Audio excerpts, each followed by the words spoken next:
pleasure to welcome Gregory MacLennan, the Chief Executive Officer at Digicloud Africa. Gregory, welcome to What's Next. How are you doing? No, very well, thank you, Aki, and it's great to be here today. Thanks for including me. Well, listen, I'm looking forward to our chat. We're going to talk about innovation. We're going to talk about Google Cloud. And I think there's lots of innovation that's taking place out in the marketplace right now. It's interesting to see that, companies have seen this massive amounts of change in the past few months, as, operations are slowly returning back to capacity. I mean, even our president announcing just recently that, masks are going to be off. So you can see that normality is slowly coming back. But, we can't back off on innovation, right? It's going to be the key to accelerating this transformation that many organizations have been on and preventing future disruptions. So I'm looking forward to our discussion, Gregory. And, when you look at innovation, I mean, it's become such a buzzword, right? Innovation's been around for a long time, but we've heard a lot of innovation being thrown around throughout the start of the pandemic and organizations with their digitization. But what does this actually mean? What does innovation mean to you? It's such a good question, because innovation is one of those buzzwords. It's like digital transformation work. A couple of years ago, paradigm shift. Everything was a paradigm shift. I remember one car company changed one component from steel to aluminium or aluminium to carbon. They dropped 3 kgs, and that was a paradigm shift. It sort of gets overused. And I feel that innovation can also be one of those every little step change. It's an innovation, and you're not wrong, but I think when we think of innovation, what does innovation actually mean? It's about thinking differently to everyone else that results in this consistent improvement in your business. And that consistent improvement, it's happening when your customers are taking notice and when your competitors are scrambling to work out what the hell you're doing and how they can copy you. So it's not a step change. It's material, or it's fundamental, and it's about thinking differently. And I think that's really where innovation means something, and it's not just everyone's innovating. It's real innovation. So that's what we think of. No, that's interesting. Very interesting analysis. So Greg, I mean, that's interesting what you say about innovation, and it's actually spot on. Your competitors should try and wonder what on earth is going on. Why should a company innovate with Google, for example? And there's so much talk about innovation. There's a lot of competition, as you know it itself. But what does Google bring to the market? So like I said, innovation in and of itself is about thinking differently. And what Google does really well is Google thinks differently about its platform and its products and how they go to market. Where many vendors, not just cloud vendors, but many vendors, create these really amazing proprietary products. And I mean, Google has really amazing proprietary products, but it's not all about proprietary products. It's about Google's thinking around open source. Make it super easy to come in, but also easy to exit. Use open source things like Google is a world leader when it comes to Kubernetes or TensorFlow. And for many of your listeners might not be, I don't know what a Kubernetes is or a TensorFlow is, but these are world leading open source products that you can run on any platform. But when it comes to Google, Google's investing in open source rather than just their proprietary stuff. And that's a very different way of thinking. So when you want to innovate, and when we think about innovation, you think of digital natives. So your digital natives are typically, when you think of a digital native financial institution or a digital native e-commerce website. They have to think differently to be able to create that scale. And that's also where Google thinks. It's all around these open source technologies. And data analytics.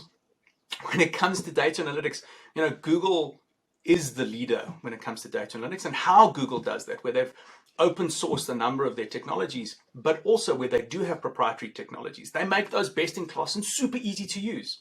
I can get into it in a couple of clicks, and I understand what it is that I'm doing and how I'm using it. Okay, no, I've been using now we're talking about other products, but I mean, I've been using Gmail for a long time, and it's still, for me, I just love the way Google categorizes the mail, right, and how easy it is to find it, but what's happening in the back end to be able to do that is where the power comes in, and that's so interesting you raise that point.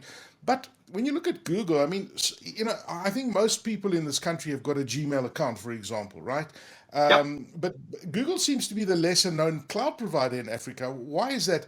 Despite the fact that everybody's using, well, most people I would imagine are using their technology in some form or another. So from what you're telling me, it would seem that awareness of Google is growing locally. That's what I'm hearing from you. 100%. And so awareness around Google is growing. I mean, you and I know everyone's got a Gmail account. There's very few people who don't have a personal Gmail account. Most people use Google search. Most people use YouTube. I mean, the second biggest search engine in the world is YouTube, Yeah. after Google. So they've got billions of users across 9 different products. So Google is known, but when we talk about Google Cloud, you're right. Where is the awareness? Where are people using it? And I think what we're seeing is this massive uptake. People are starting to see it, but they're starting to see it in these best-in-class data analytics and machine learning. We're starting to see it because of things like the Equiano cable coming to Africa. We're starting to see it because more and more people are expecting their tools to mirror what they had during the pandemic. I want to be able to collaborate. I don't want to have to find a save button. I don't want to have to download it to my machine. I want to be able to work with it at home, at a coffee shop, at an office. Should I be able to go to an office? At a workspace that's sort of a collaboration workspace with multiple different organizations. All of that is offered from Google from the get-go. So awareness is growing, and where in the past it wasn't that big a thing for many people, they're now starting to get that awareness and really understand it. Okay. And where do you believe that Google is actually particularly strong compared to other cloud vendors? Because I mean, let's be honest, the market is very, very crowded at the moment. There's a lot of cloud vendors. Where is Google strong in this market? So I think to your point that there's a lot of cloud vendors actually speaks to one of the areas that Google is strong. Google is not about work with just Google and nothing else. Google is very, very comfortable for you to take the best of Google and work with the best of any other vendor. Very happy with a multi-cloud environment. And about 3 years ago, 4 years ago, Google announced Anthos, which was this multi-cloud tool.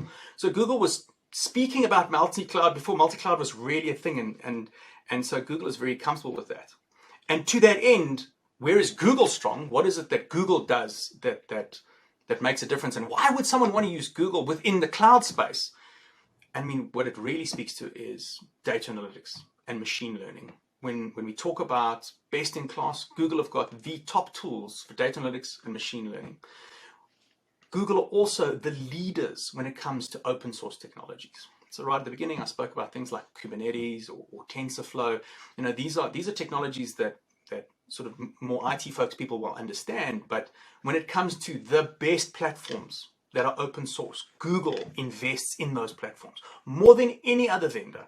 So also it's one of those, it's very easy to get into, but it's also very easy to transition away from. And Google's not scared to have that. You can build it in Google and you can move it to any cloud vendor. But you can also move from any cloud vendor to Google when it comes to open source and get that best-in-class experience, that best-in-class security.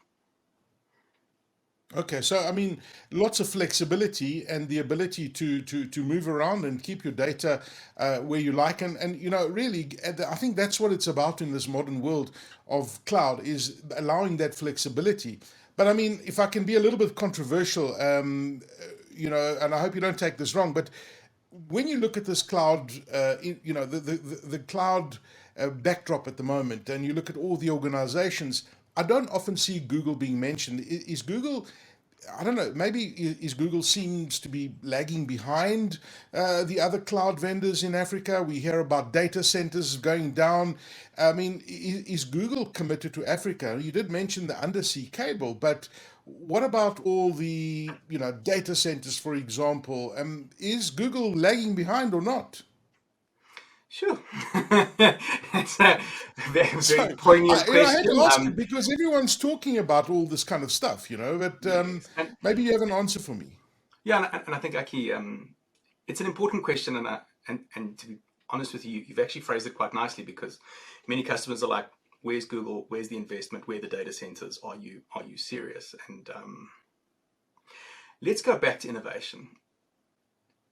And I said innovation is about thinking differently.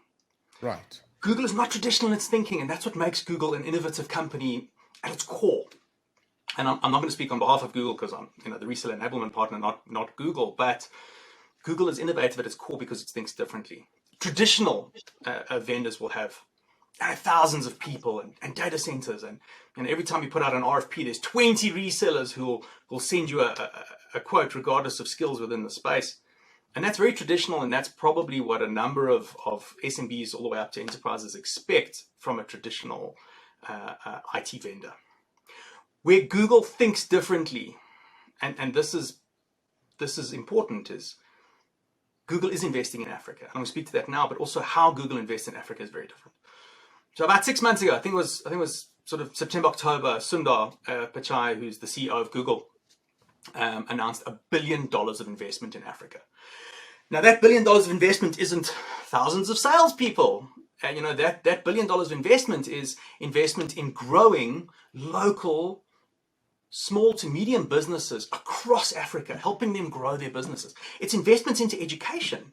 It's investments into bringing the fastest cable carrying Google's network and the internet to Africa, hopefully dropping the cost of internet connectivity, but also increasing its reach into the continent. So, if you said to me, is Google here? Yes, is Google here in the very traditional manner of as many people as you can see, as fast as you can see them? Then that's not how Google does it.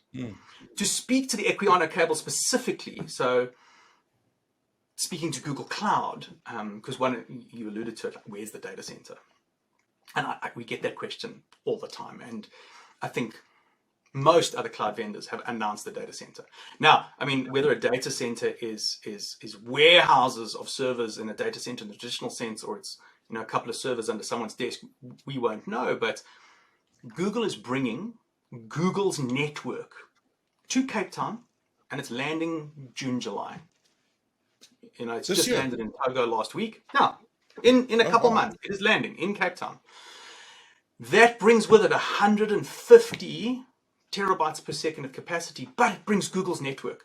So the second you are in Cape Town and you want to use Google Cloud services, you're on Google's network from Cape Town. That means you're in Google's capable security, all of Google's services, right from the minute you touch the cable in Cape Town. Will there be a data center? Of course there'll be a data center. No company invests $1 billion and brings the most expensive, fastest cable to ever touch the continent to not invest in one. When will it come? That's a question for Google. I don't know when it'll be, but your guess is as good as mine. But you don't make that sort of an investment without growing the continent. And to say, is Google lagging behind? If you were to look in a very traditional sense, the answer might be yes. But name one other vendor who's brought their network to this continent. Everyone else who suddenly takes that decision is 5 years behind. And that's because Google thinks differently. And that's what's so exciting. Well, listen, it's actually a game changer. When you talk about those kind of speeds and you talk about, I've read about this cable and I've read about the investment, but when you look at the actual infrastructure and the technical side of it, it certainly is going to be a game changer. Greg, look, we've had this discussion now, and I'm now thinking different about Google Cloud. I'm a customer, potential customer. I'm thinking, okay, Google Cloud, now what? How does one start on that particular journey? So the easiest way to get started is if you go to Digicloud Africa. That's our website. We've got all of the resellers there with their certifications, their qualifications. You can look who they are. But we've also published a lot of content around all of these different topics on our website to go through. But maybe you want to chat to a human. And we love to speak about Google and Google Cloud and all of this. info@Digicloud Africa. I have so many people that are ready to chat to you and your organization. But also more importantly, because Google Cloud is such a broad platform, we also want to get the right people in the room. So if you want to talk data analytics, we get a data analytics person in. You want to talk infrastructure, you want to talk machine learning, etc., we get the right people in the room so that you can have a meaningful discussion. Okay. All right. So it's a Digicloud, info@digicloud.africa. Correct. info@digicloud.africa. Fantastic. Gregory MacLennan, who is the Chief Executive Officer of Digicloud Africa, talking with a great deal of passion. I can see that you really, really are very hungry for this Google Cloud, which you have been. But it's great to see your enthusiasm and believing in what you are providing and what you're selling. So I think it's a compelling reason for people to chat to you guys at Digicloud Africa. Thank you for joining us on What's Next, Gregory. Thank you, Aki. Thank you for having me.